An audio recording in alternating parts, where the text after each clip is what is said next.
Just joking, okay, though. It's okay. Take it serious, dude.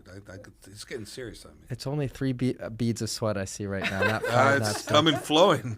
That's why he's been at the gym pumping super hard. Super hard. I was at the gym today filming her do 10 pull-ups. That's what I did at the gym. I saw that. Goal. Yeah, you're pretty awesome. I don't think I could do 2. Well, it's actually because when I first met, I'm sure you can, though. No, huh? Yeah, no, I got too big of a belly. My belly gets in the way and all that weight, and my joints start hurting, and I'm like, oh, no, this is a chore. I just, maybe 2, maybe. 2's still a lot, though. Last year, I couldn't even do 1. Okay, maybe 2 right now, but how many could Thunder Javier Mendez do? Oh, he could do 30. No, 15, maybe 20. Khabib's cousin, he did 30-something. His cousin did 30-something in Dubai. Wow. Yeah. Well, I was just like reading up on Anthony Robles, the wrestler with one leg. Yeah, with the wrestler. Oh, yeah, his pull-ups are unbelievable. Well, because he's got less weight too. If you think about it, in his suit, he had to compensate for that, the loss of the leg. So they're a lot stronger. There's that one guy that doesn't have a lower body, and you see that guy. I don't know who he is, but he's everywhere. He's very athletic, super athletic. And that guy, when you have that less weight, and then they build so much, Yeah, but it's got to be the heart and the determination, the mindset. Absolutely. Because to overcome those struggles of every day and to set Guinness World Records. Yeah. It's unbelievable. How many did he do? Well, the record was like 7,000 and change. 7,000? Yeah. And how many days? 24 hours. That's crazy. Yeah. Wow. It's like a pace of like around, you have to average around 10 a minute. Yeah. That's impressive. Yeah. Wow. It's crazy. Incredible feats. But also incredible was this past weekend, UFC Austin. The best fight night we've been to this year. Yes. So many knockouts, so many bonuses. You're sporting that Daniel Cormier wrestling shirt. We were talking about it coming into it. Phil Hawes, someone who had an impressive performance, had a little spat with DC post-fight in the octagon, but it seems like he ended up apologizing to DC. It was a little bit of a miscommunication. Unfortunately for me, I missed the whole show. One of my good friends, Tomas Diangi, I was throwing an amateur MMA event, and I had to go there. I couldn't watch, so I had to go there. So I missed all the fights. And actually, I didn't miss all the fights. I watched, what do you call it, the semi-main event, and I watched a little bit of the main event. I watched, what's his name? Kevin Holland, Tim Means, and Kelvin Cater. And this is the first time I've seen Kevin Holland fight. Wow, he's fun. He's fun to watch. I enjoyed his fight. He's fun. He's really fun to watch. He throws good, crisp techniques. He's fast, and he's game. I mean, you know what? I've never seen him fight. Never. But you've seen him practice, though. Yeah. No, I haven't. Because didn't he go to AKA? No, just one day. Oh, yeah. Just one day. And he didn't really train with the team. He trained with DC's high school wrestlers. And I never met him. I met him for the first time at the Apex. No, not the Apex, at the training center. And he comes up to me, goes, "Hey, Coach, I just want to say, hey, I'm sorry." And he didn't say he's sorry, but he goes, "I want to say, hey, I didn't mean what I said, blah, blah, blah." And I'm like, I didn't really know what he said. But some people were saying stuff in regards to him and I having some kind of little beef or something, which we never did. We never had a beef at all. Him and I never did. He just made a comment about how he got smashed in wrestling, and I did a podcast where I said, well, according to him, he got, he didn't do too well in wrestling with DC's guys. So, but somebody told him that I'm talking negative about him, so he must have said something, and he wanted to clarify. But he is a nice guy. He's a real nice guy. Super nice. Yeah, super nice. I heard that we should nickname some kind of comic hero Robin Hood or something, because he's saving people all the time. Batman. Batman? He's the Batman, huh? He just stopped like a jewelry thief the night before his fight, too, Friday night, this past Friday. I don't know if he finds trouble or trouble finds him, but he's there to save the day each and every time. Well, you got to admire and appreciate him because he's the real deal. You know, here's a guy. There was another guy. They used to be from Seattle. They dressed up with the comic book, you know, and it was a superhero doing things like that. But they never caught him saving anything other than, whatever stuff. But this guy's he's actually doing it. You know the guy I'm talking about. He's former fighter. I think he's brother Benson Henderson. Maybe I want to say. Someone like that. He dresses up in a superhero and he goes out in Seattle and he's looking to help people.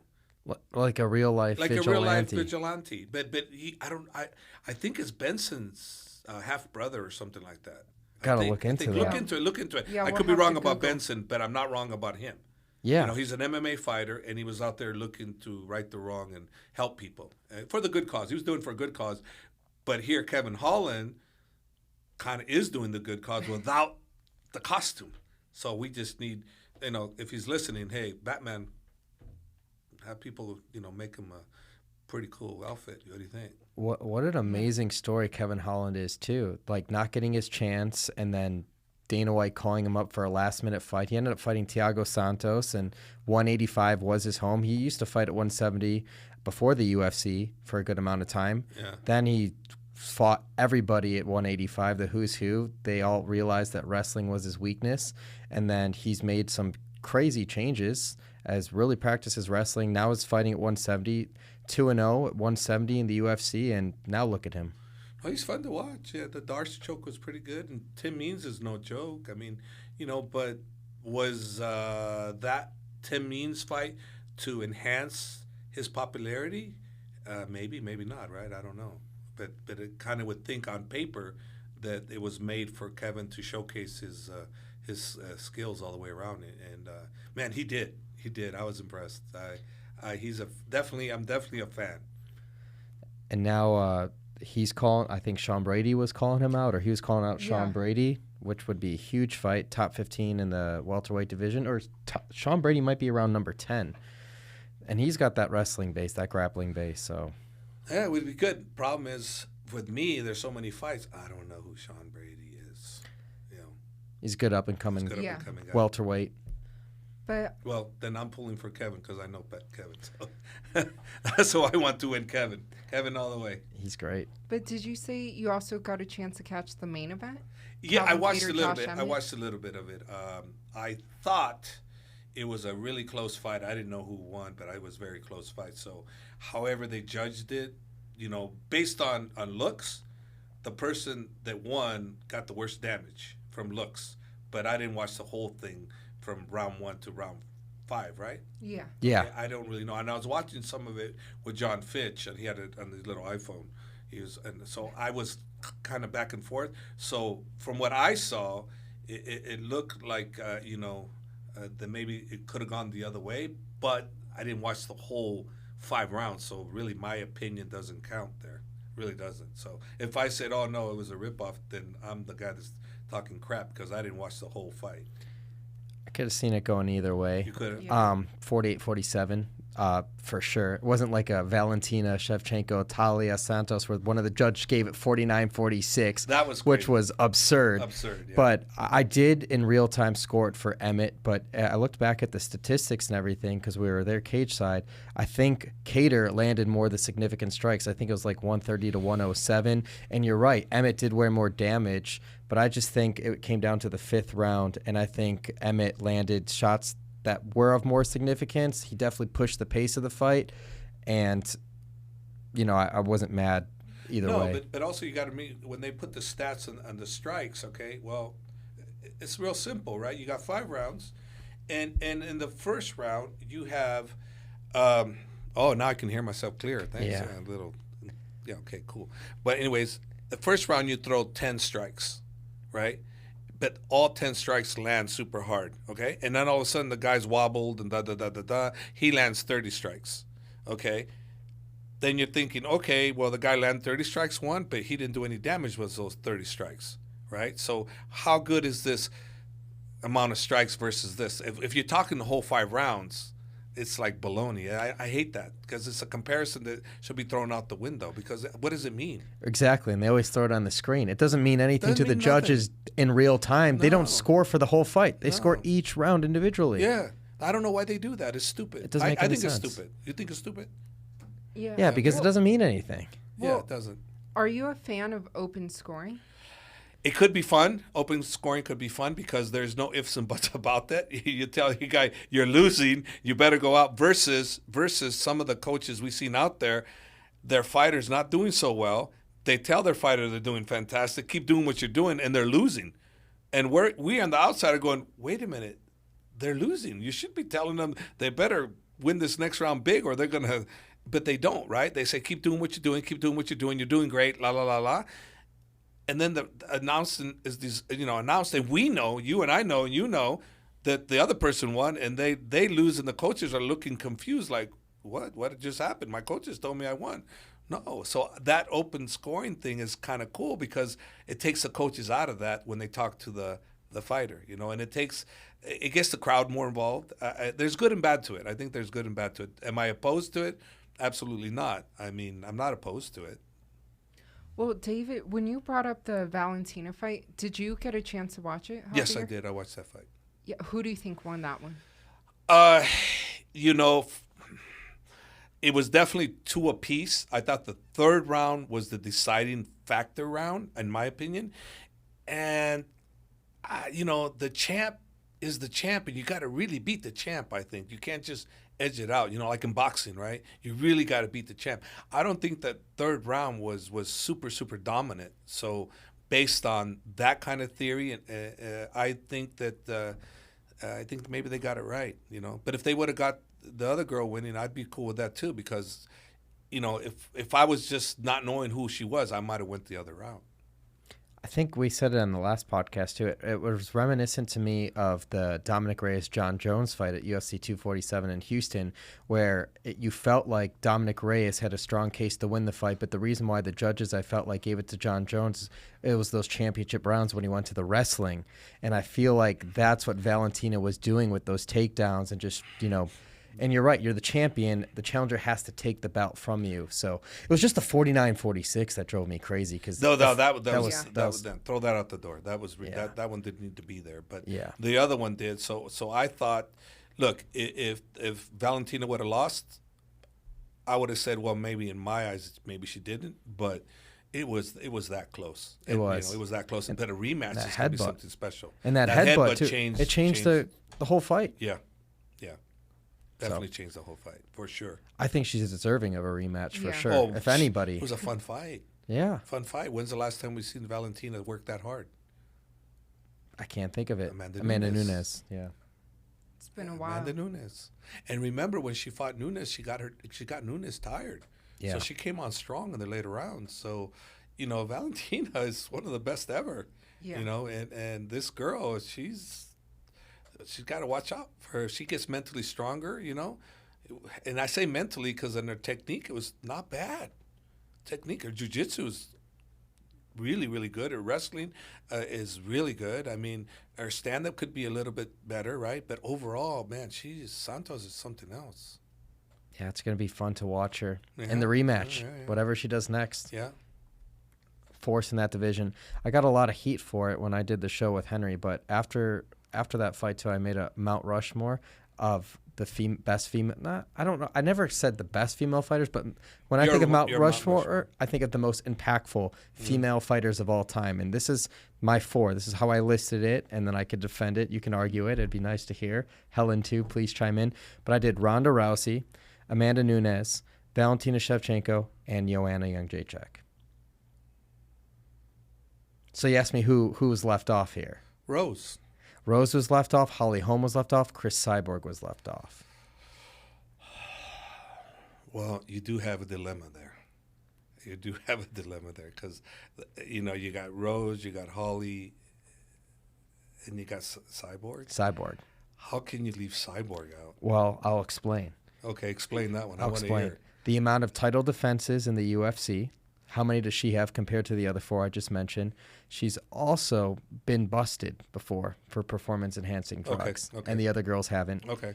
And then in terms of impact, in terms of influence and changing divisions and bringing in more eyeballs, Cyborg would have been my number 5 if I had 5, but again, it's 4. I didn't see it putting her ahead of a Joanna, a Nunes, a Ronda Rousey, or a Valentina. I put her at 5. Okay, but didn't Rose beat Joanna twice? Yes. Okay. But Carla beat Rose twice. Okay. And Joanna beat Carla. We can't play that game. But did she really beat Rose, or did Rose beat herself?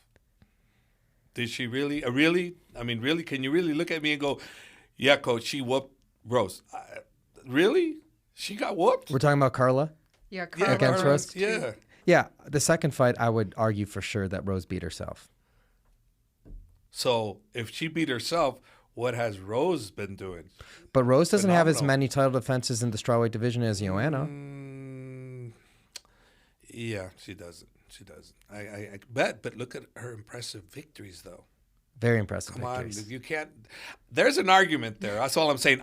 You told me to come in on it, so I'm just throwing the stick at you. I'm not mad about it. I'm not mad about it. You can't be mad. Not at all. I can't be mad. He started it, right? No. Yeah, Yeah, he you just started. did. Rose started. You that's started. That's why I said and Holly Holm too. You can make an argument and if you for. get any bad criticism on this, Helen and I are gonna get the good comments because Of course. No, I was gonna All right. say So who's he's your gonna get 4? the And then we have to hear Helen's 4. my 4. Yeah. Oh, don't put me on there. Okay. I don't know. I'll say this. There's 8. Yeah, who's your 8? Who's my 8? Well, obviously, Amanda Nunes is there. Rose to me is there. Okay. Valenchenko for darn sure is there. 100%. Ronda Rousey is definitely there. Holly Holmes to me is there also. Also, what am I at? 5, 6? Yeah. 5. 5. I'm at 5. Joanna. Yeah. Yeah, that's 6. And then what I got? Cyborg.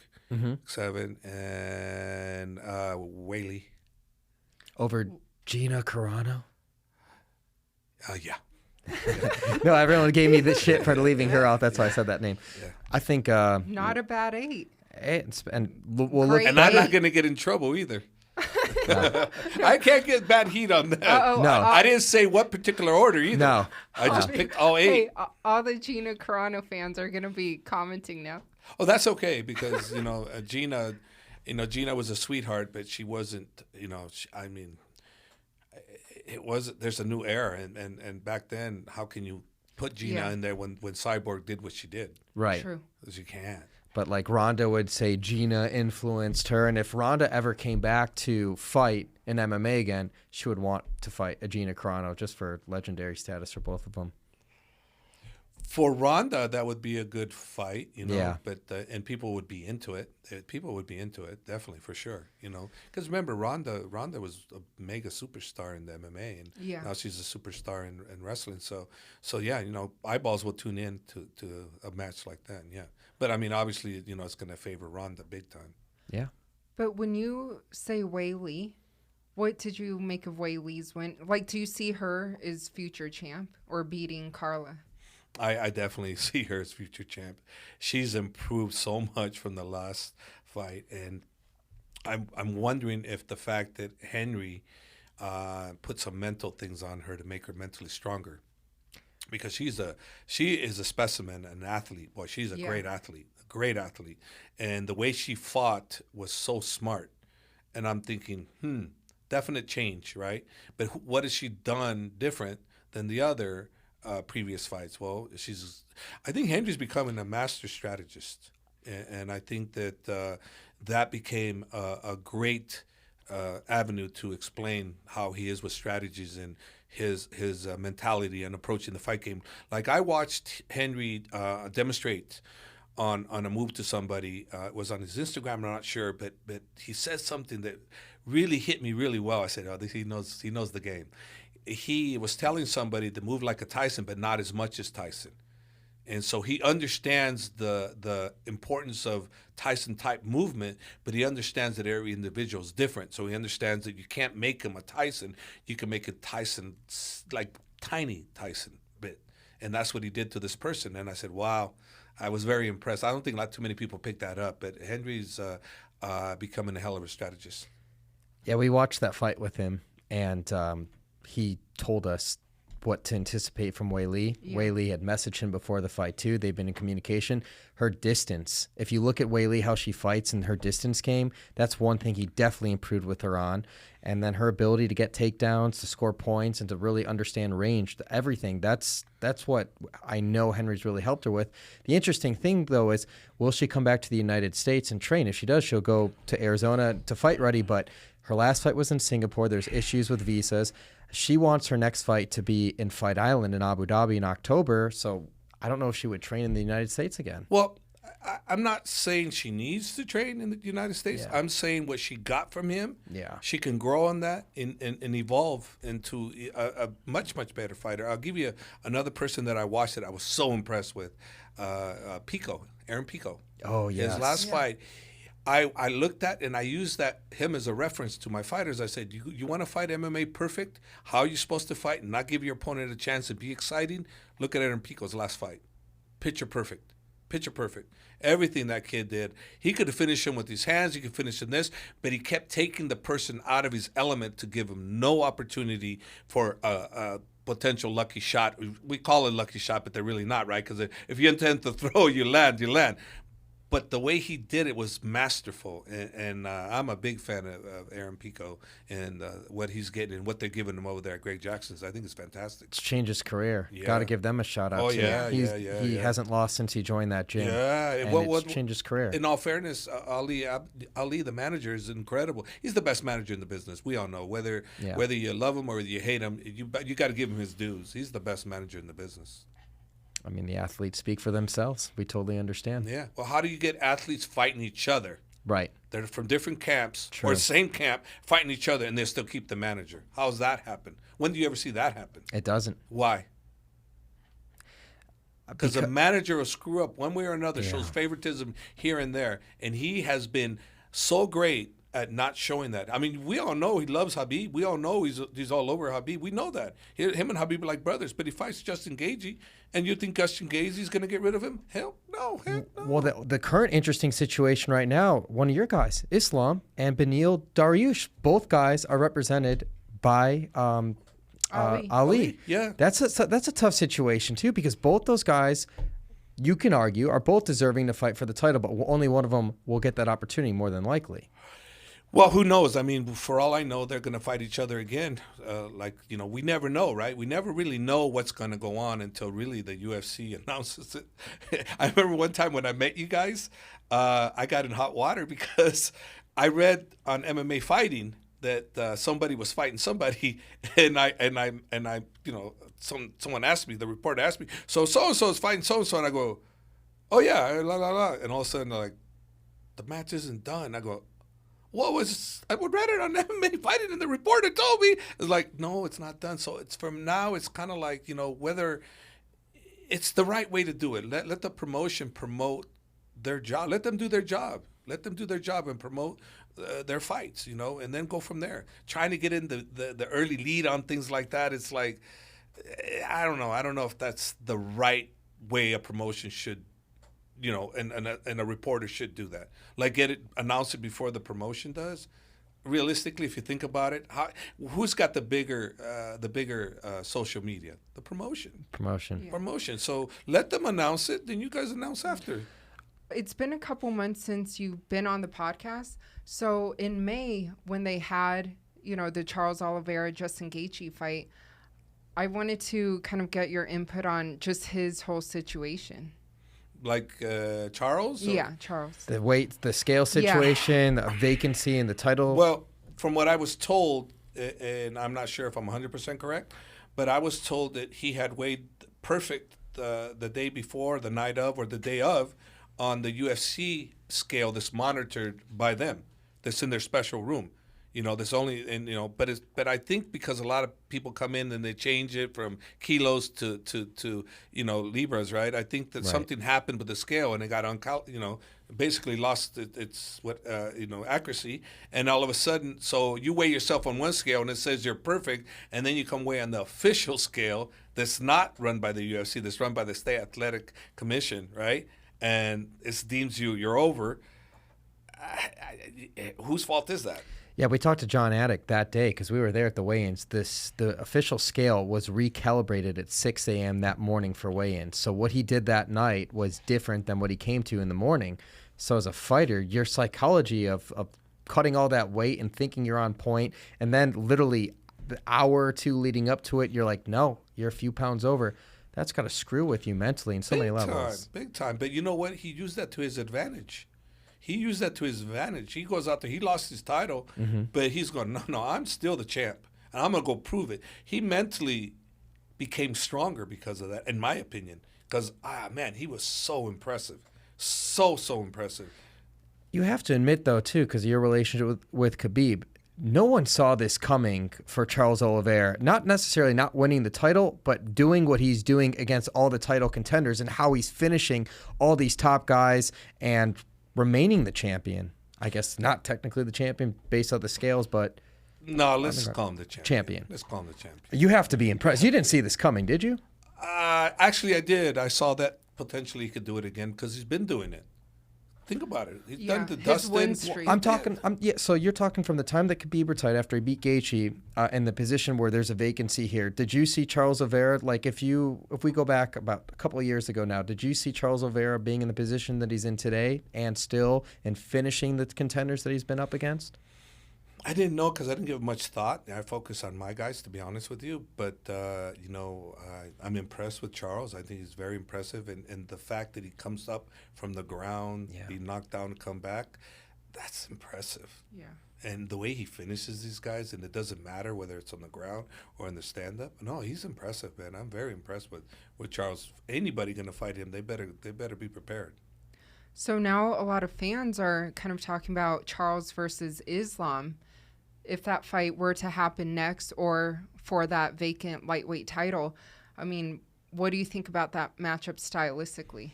Well, if we ever got that opportunity, it would be great for us, but who knows? I mean, we may get Benil, we may get somebody else, I don't know. Yeah. But so you're talking about if we get that like stylistically, hypothetically, I love that fight for Islam because if you're the champ, you got to beat everybody. So, hypothetically, if that fight ever materializes down the road, 1 or 2 fights from now, because you never know, right? You never know when it's going to happen. What happened before with Khabib? Oh, you're going to fight for the title. He didn't fight for the title. It was a bait and switch move on him to get Conor to do whatever. And all of a sudden, so Khabib fought for the title 2 fights later. So who knows when that's going to happen. But for me, he's ready for anybody, so whoever's coming his way is going to get beat by him. He is, to me, the total package. Islam Makhachev can do it all. Everything. He can do everything.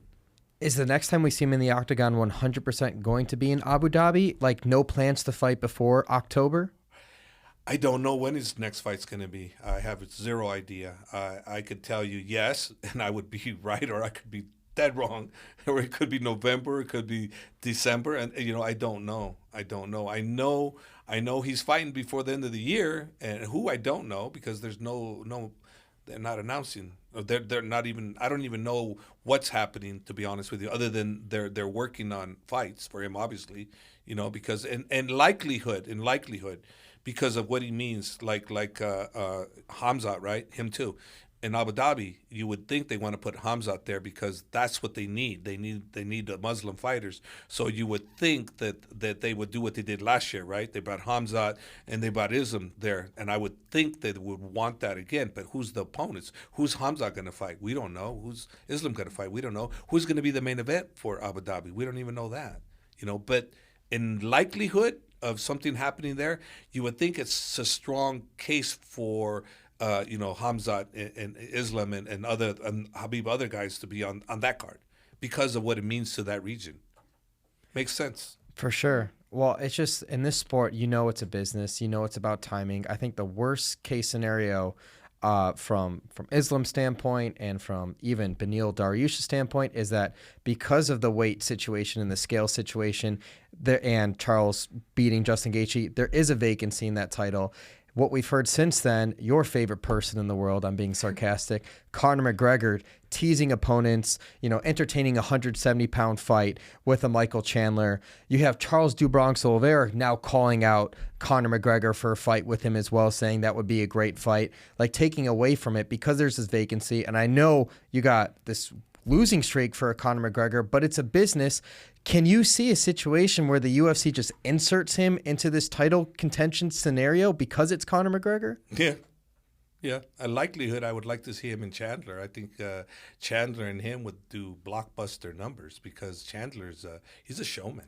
But what's the point of having that fight at 170 pounds when they both fight at 155? Because it's just a fan favorite type fight. There's no title implication on that whatsoever. And honestly speaking, both of those guys are not really what we think in our eyes should be the guys fighting for a title. It's just an entertainment fight. But how many people will tune into that? I think you'll have millions tune into that fight. You think they're tuned in more to that fight than the trilogy fight between McGregor and Nate Diaz? No, I don't know. Nate Diaz is a good one, too. Because that's I think a good one. the longer we wait for Nate Diaz, I feel like the UFC might just be waiting for that trilogy. You can't say nothing about Nate. Look what Nate did his last fight in a performance. He didn't get the W, but he got the W. Almost knocked out Leon Edwards. He got the W. And that's all everybody talks about. Because he got the W in everybody's eyes. They came out clapping, cheering. He's the dog, man. He's the dog in that fight because he came out like that. So I could never say... you put him into the equation. So if I'm going to have to go with that, okay, my choice, Nate. Hands down, Nate. And the longer we wait for him to get booked for a fight, the more signs I think point to that trilogy happening. The longer we wait. Yeah, but I my pick, if you're asking me who I want to see, Nate. Because I already know, guaranteed barn burner. Yeah. Both and even the lead up to the fight, oh my gosh. Come on. But speaking of good lead ups to, fights and whatnot, one that unfortunately we never got to see, Tony Ferguson versus Khabib.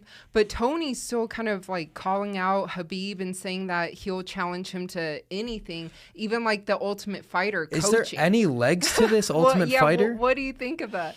I know what I read. Dana said he'd entertain it. I mean, think about it. If you think about it, think about the impact it could have.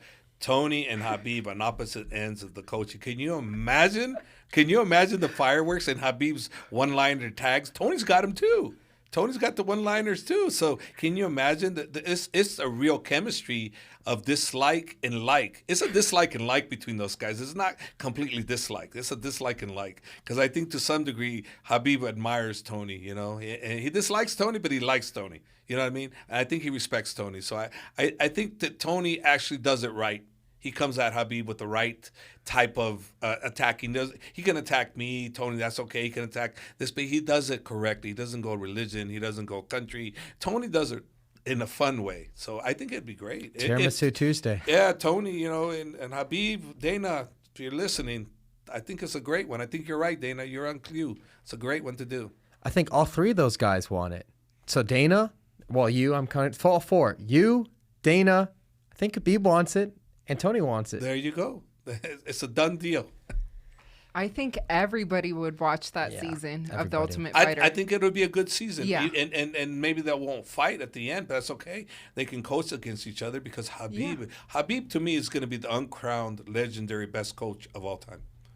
Best coach of all time. He's taking right after his father's footsteps.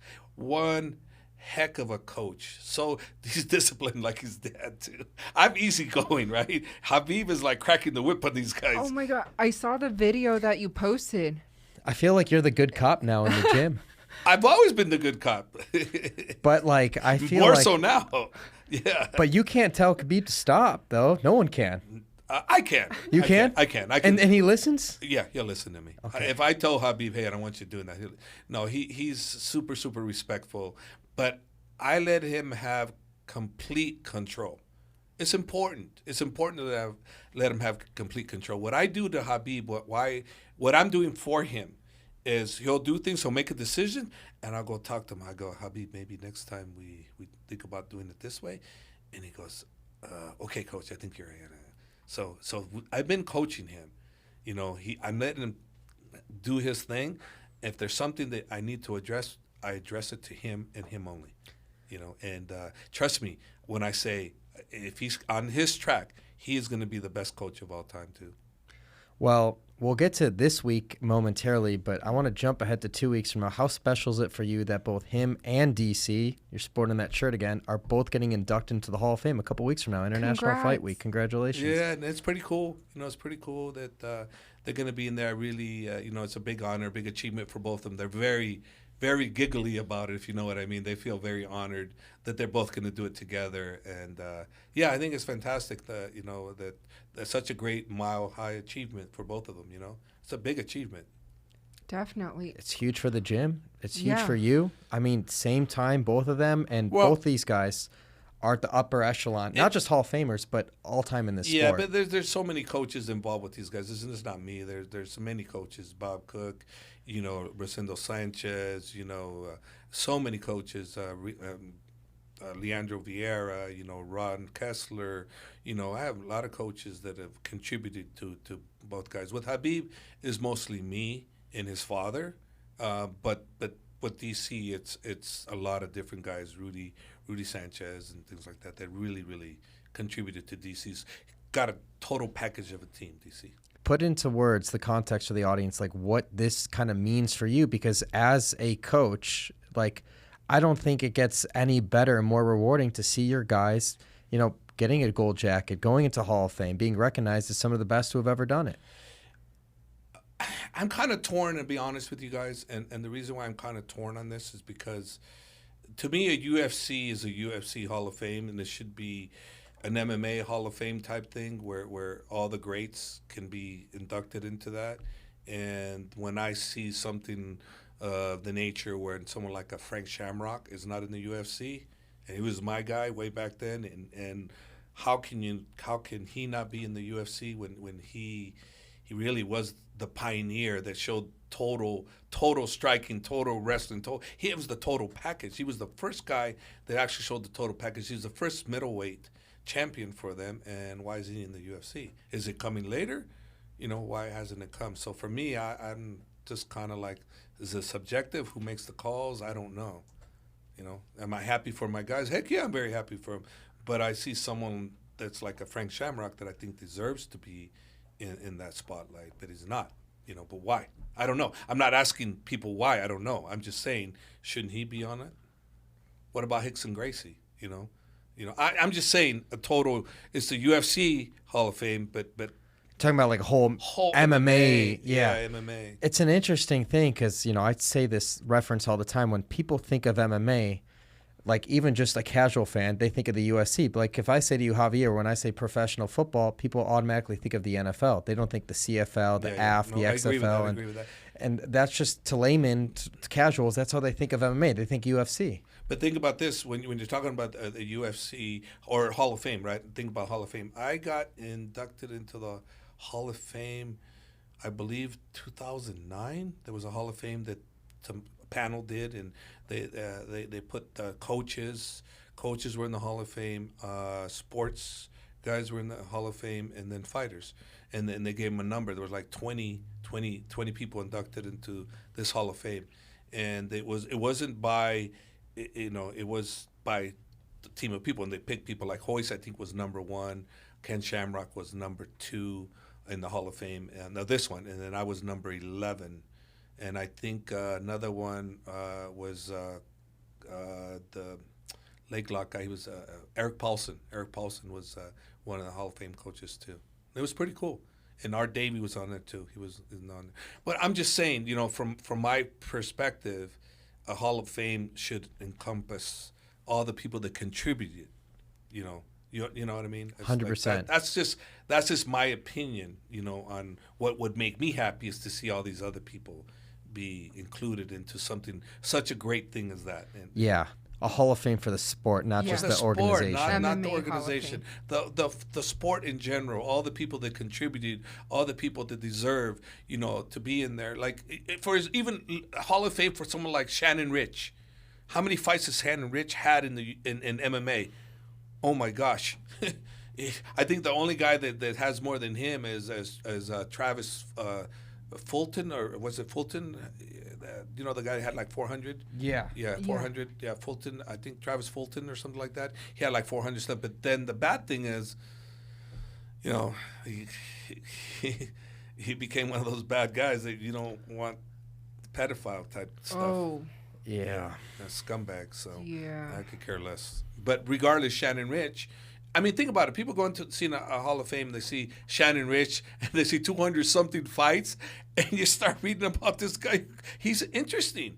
Wouldn't you want to read about something like that? I know I would. I'd, if I went into a Hall of Fame, MMA Hall of Fame, I'd want to look at these guys and recognize them. You don't think Shannon Rich would want to be in a Hall of Fame or deserves to be in a Hall of Fame for that many fights?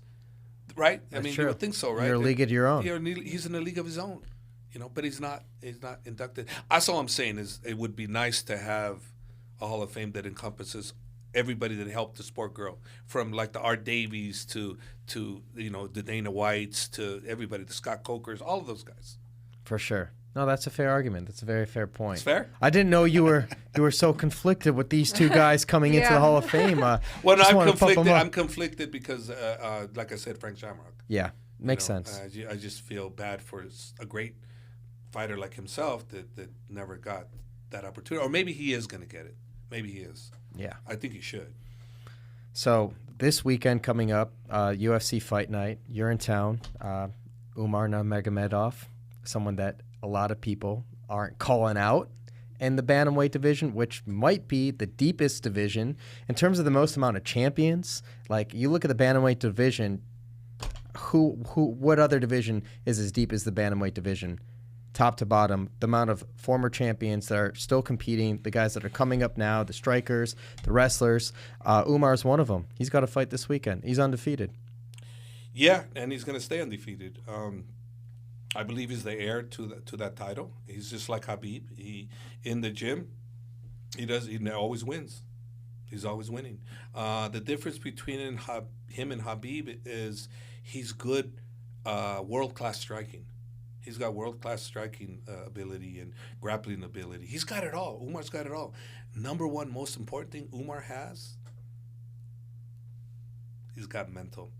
I've never had to talk to him about the mental strength. Never. Khabib either. Never. No, those two guys had the same similar thing. Never had to talk to him. Islam Makhachev, I have never had to talk to him about mental strength either. Those three guys in particular, I've never had to talk to them about mental strength. They had it in spades. Do you foresee his road to getting that title, like, within the next 2 years, or?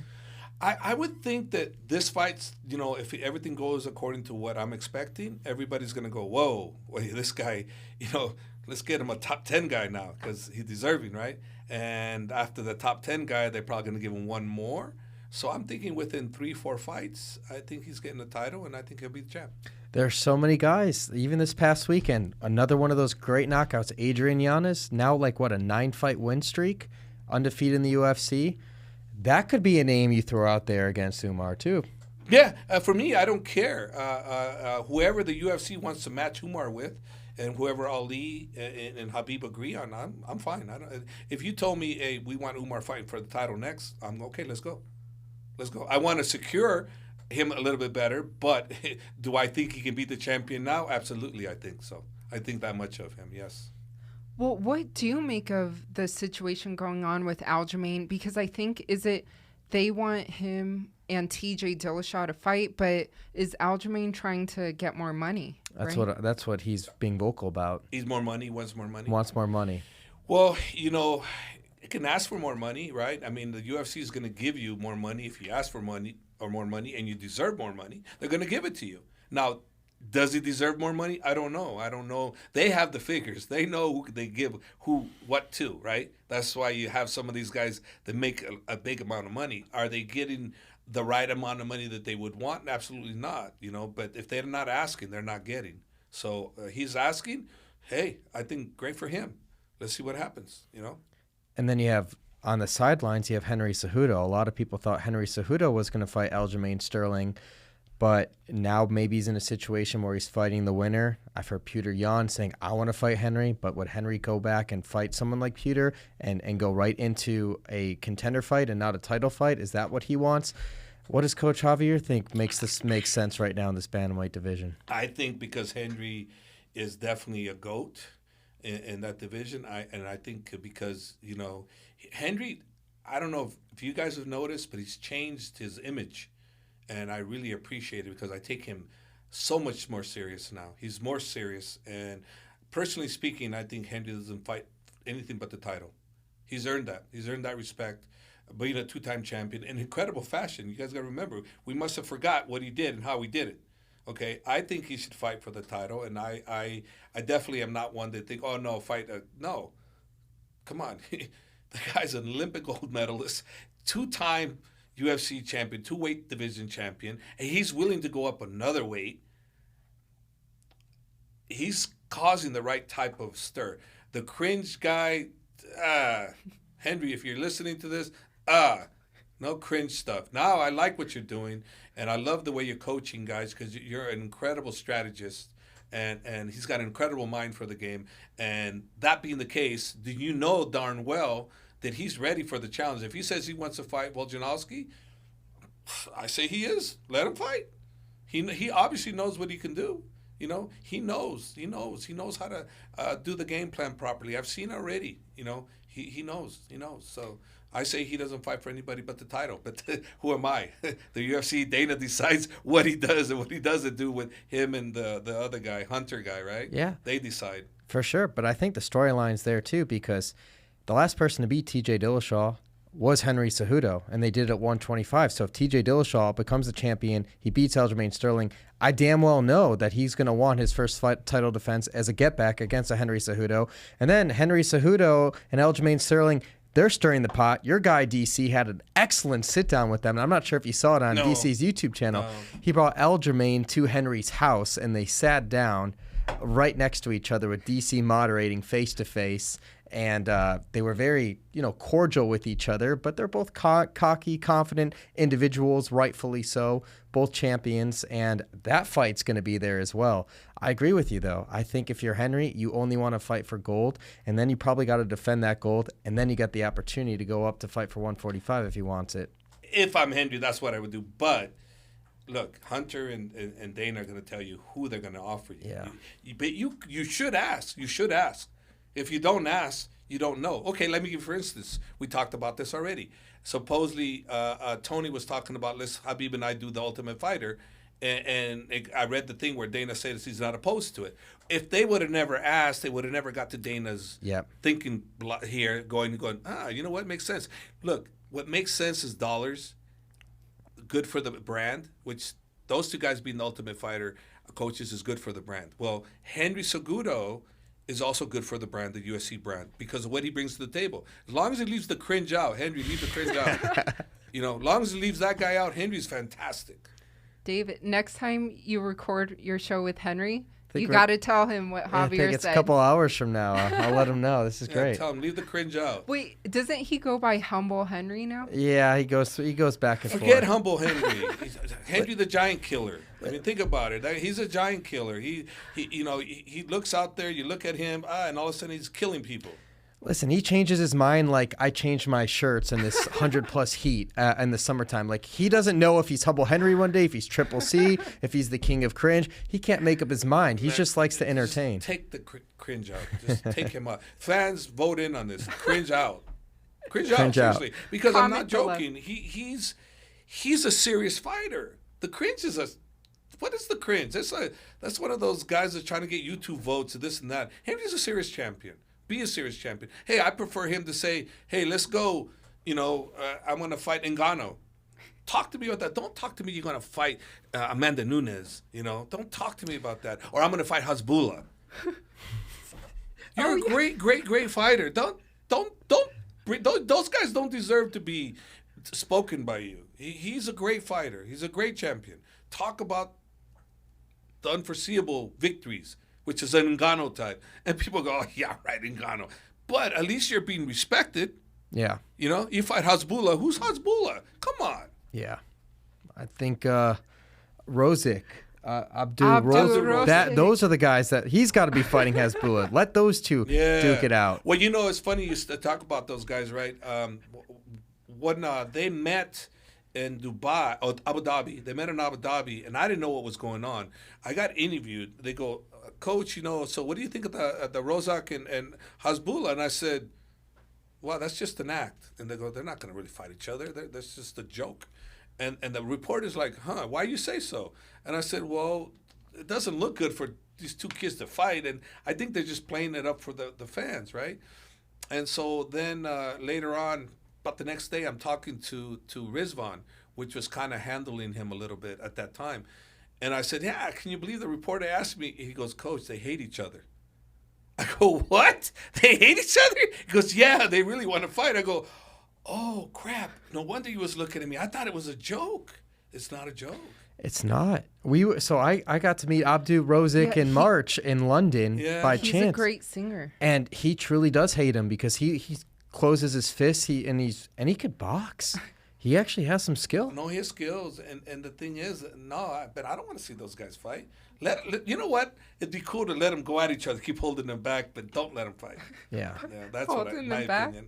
Yeah. Well, it's not that hard to hold them back, is it? I mean, it's they're cute kids. They're adults, teenagers. I don't even know they're 19 or something like that. The funny thing about Hasbulla, I get people that I haven't seen for a long time, and they go, sorry, Coach, I don't mean to be disrespectful, but you're Hasbulla's coach? I go, no, I'm not his coach. Oh, but you're his friend, right? I go, no, I'm not his friend. I know him a little bit, but I'm not his friend. And they're going, oh. I'm like, what do you mean? Oh, they go, well, we want to meet him. I'm like, great, I'm sure. That people love Hasbulla. They love him. The bad thing about Hasbulla is there's a lot of people out there that are stealing his profile on Instagram. There's a lot of Instagram, and Hasbulla has so many people on Instagram stealing his name, and so you don't know who the real Hasbulla is. So with Instagram, it's so difficult to get fake guys out of there. It's not an easy process. If someone builds an Instagram account, you just can't say, hey, I'm the real Hasbulla, take him out. They don't just do that. There's a lot of red tape you have to go through. Yes, there is. Yeah. Because I'll tell you guys what happened to me is I got tricked with my Instagram. I had this guy named Flex Wheeler. He's a famous bodybuilder, right, guy? Yeah. And he sends me a thing on Instagram asking me, hey, bro, you want to make all this money? Just send me this, send me that. And I'm like going, what? So I ignore him. Okay, and about 2 weeks later, Flex Wheeler again sends me a thing. You want to make all this money? It's so easy, this and that. I made $30,000 or whatever. I'm making that up. But he's talking about all this money. I go, I was feeling stupid. So I said, yeah, okay. What do I need to do? I don't deserve this. Why do I deserve this? Why are you picking me? He says, oh, no, because, I like you, and I just want to share my good fortune. And I said, okay. So I started giving him my info. Javier. Yeah, no. I know. But listen, it gets interesting. So I go, I'm feeling bad. He goes, yeah, did you got something on your phone? Can you give me that whatever number? And so I give him the first number, and then I'm starting to go, wait a minute, what am I doing here? And then he goes, okay, great. Can you give me one more? He goes, and I got the next one. And I said, wait a minute. I go, is this the real Flex Wheeler? He goes, yeah. And I go, well, okay, call me on my WhatsApp number if this is the real Flex Wheeler, right? He goes, okay, bro. So next thing you know, I get a call from Flex Wheeler on my WhatsApp, and I'm thinking, okay, so I'm talking to him, and Flex Wheeler is not Chinese or Oriental. No. Okay? So he's talking to me. I go, hey. I go, this ain't Flex Wheeler. He hangs up on me. What? I'm like, what the hell? So I contact Flex Wheeler because he's through one of the students in my gym who's friends with his mom. So what happened is Flex Wheeler got his Instagram hacked. Somebody hacked his account, pretending to be him, sending information to all these people to get their information back. And then that's how they hook you. That's how he got me, because he's liking my posts. He's doing this. He's doing that.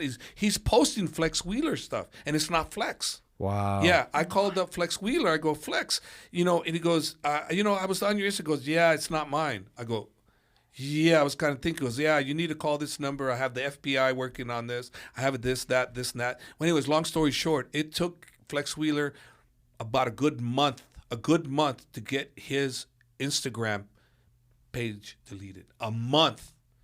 So for those guys that are looking out there is people out there on Instagram that do that to you, and that was amazing. I was like, oh, I'm so happy nothing happened to me. But I almost one number to one more. I would have been done. Oh my god! And also for those listening out there, don't think you could try to get stuff out of Javier. Yeah, you're not. Don't. You guys ain't getting nothing from me. He learned his lesson. Yeah, Flex showed me. Oh jeez. Yeah, I can only imagine. Dude, it's a very good plan. Yeah, very good plan. But yeah, no. And unfortunately, it's not just Instagram; it's all social media. All social media, almost everything. And everything. Yeah. These hackers. They're scams. so good. I know, it's scary. Yeah. And social media just gives them another access point. Big time. I never even thought like your emails, right? I never thought, because people are saying, don't share your email, don't this. And I'm like, what's the big deal we could do with the email? Then they started telling me what they could do with the email. I went, oh boy, yeah, they can do a lot. What? Email, they can change your passwords. They can look at all your email, scan it. They can see codes. They can see this. Wait, they could see your emails from well, just if they knowing get your your emails, right? They get your emails. If Hackers they get log your email. in. They log in as you, and they get your email. And next thing you know, you can't get into your email because they changed the code. So you're trying to get, your email, but they're already looking, scanning all your thing, looking for what they can get out of you for other things you might have sent that are important. So emails, they need to protect them. I didn't really think about that because we send emails with private information. Yeah. Yeah. I did, not to change the subject from email and scammers and stuff, before you got out of here, I did want to ask you about the 145-pound weight division. We'll talk about Holloway, Volkanovski 3, but someone I've had my eye on too, who just beat Dan Ige, very impressive, Movsar Evloev. Have you had a chance to watch him fight? Yes, super impressive. I'm expecting him to cause waves, if not win the title. That's I think he's a future champion in that division. Possible. He called out Arnold Allen, right? He called out Arnold Allen after that fight, which is a good call out. It's a good call out. Yeah. Volkanovski Holloway 3 though. I mean, that's coming up in a couple of weeks. Yeah, in my eyes, I'm thinking they're 1-1, because I thought Holloway got the last one, but the first one definitely, Volkanovski, and I can see where Volkanovski won both, but if I was a judge, I might have been towards Holloway, but regardless, that's a great fight. It's a great fight. And then the last question for me, in that main event for International Fight Week, we have Izzy versus Jared Cannonier. How do you see that one playing out?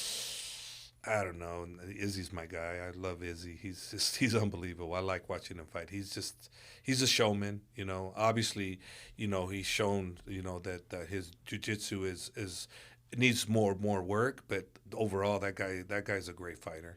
I love watching him fight. So I can't go against him. Cannonier, can he take him out? Yeah, but it's gonna not be one of those easy. I'll strike him. It's gonna be one of those I landed a shot like that Alex Pereira guy.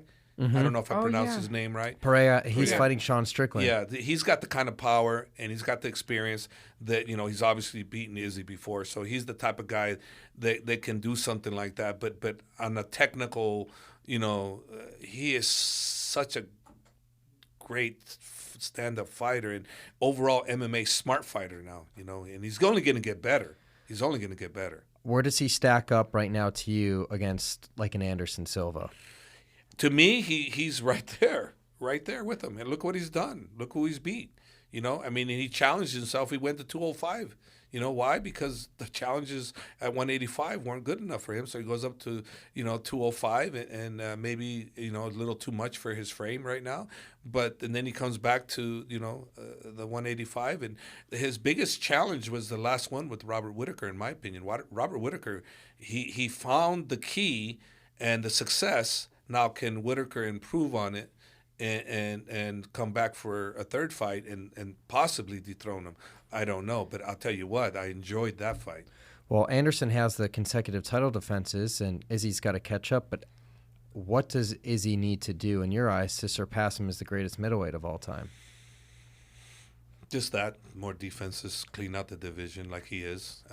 I'm not going to be shocked if, people 4 or 5 fights from now are talking about Izzy as the greatest middleweight of all time. I wouldn't be surprised at all.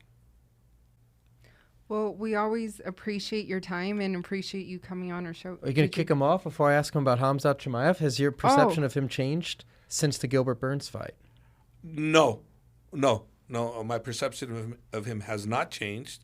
But I think people's perception of Gilbert Burns has changed, and people are should be giving Gilbert props for how great he actually is. Yeah. And remember, Gilbert's two big failures, if you want to call them failures, has been the champ and Khamzat. No. You're a warrior like that. You go to war like that, and he comes out victorious like he did. No. He's only going to get better. Future champ? I say so. We'll see what happens, because, the present champ has got something to say about that, but he keeps getting that kind of experience. I don't know, man. Present champ against Leon Edwards, rematch from 2015? Yeah. How do you see that playing out? Do you think it's and still, or do you think Leon Edwards? Well, it's a tough one for me to really comment on because I like both of them. Leon trained with me, came 1 month with us when he was fighting him, and Leon didn't have any concept of wrestling back then in England. And he came to our gym 2 times for 2 fights. The second one was the champ, and where Leon lost. But he learned from that, and now Leon's got a great training camp where he's got everything he's needed. So I think we're going to see a very interesting fight. So because I like them both, I don't really want to pick. I'm just going to enjoy the fight. It's always great to have you on. We always appreciate your time. Thanks. Yeah. I know you have to go train Umar soon, right? No, we don't train till later. We're good. Okay. They keep changing the times on me. So we're good. Oh, yeah. I remember you talking about that before. Yeah, remember I told you? They always change. So you're telling me, I go, let me find out because I don't know. They change the times on me all the time. First, Khabib says, Coach, we're training at 10. I said, okay, great. So I tell my son, I tell Super Dave, training at 10. All of a sudden, I get the call from Khabib at 11 or so. Coach, we're training at 6 now. I'm like, okay, we're training at 6. No problem. So they change all the time. Tomorrow will be a different story. What time, I don't know. Well, appreciate you coming on again, and we'll talk to you soon. You in town for a couple of weeks, I imagine? Or are you No, go back? I'm in town until the 26th. I go back on the 26th, and I'll see what happens from there. And then I think I'm commentating on the Millions, doing the Millions where I'm commentating in the UFC, where people can watch the UFC with me on Millions. Which one? Fight card? I think there's 2 options. I think it may be this one, July 2nd. Oh, UFC 276. I think so. 276. Yeah. Okay. Before, the last fight thing I want to talk about too. The main event for this fight. Arman Tsarukyan and Gamrot. That's a great fight. That's a really good fight. I think Arman Tsarukyan's first fight in the UFC was against Islam, yes, and he took it short notice. Yes. And you could argue that was Islam's toughest fight. You could argue, and there's no argument there. That was his toughest fight. What do you think of Arman? One of these 2 guys is future title contender with Islam holding the strap? I look at. I've always visioned Arman as him and Islam.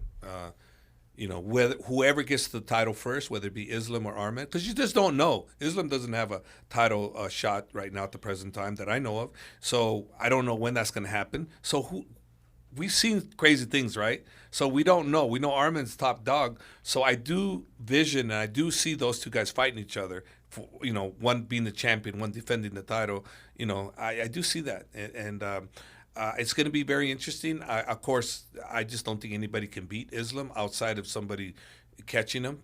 Anybody can lose that way, but I don't see nobody beating him. He's just too well-rounded. Just a fight to keep on the lookout for the future, but he's got to take care of business against Gamrot, who is a great challenge for him. Yeah. I mean, both those 2 guys, I would have liked to see them fight each other when they're higher in the ranks, but I'm expecting Arman's going to take that one, though. I don't be shocked if it's one-sided. That's all I'm saying. Don't be shocked. I think he's that good. Like it. Well, all right. I got everything. You got everything? I can think of. Episode 105 of the Schmozone. Coach Javier, thanks for joining us. We're Okay. out. We are out. We are out. We're out.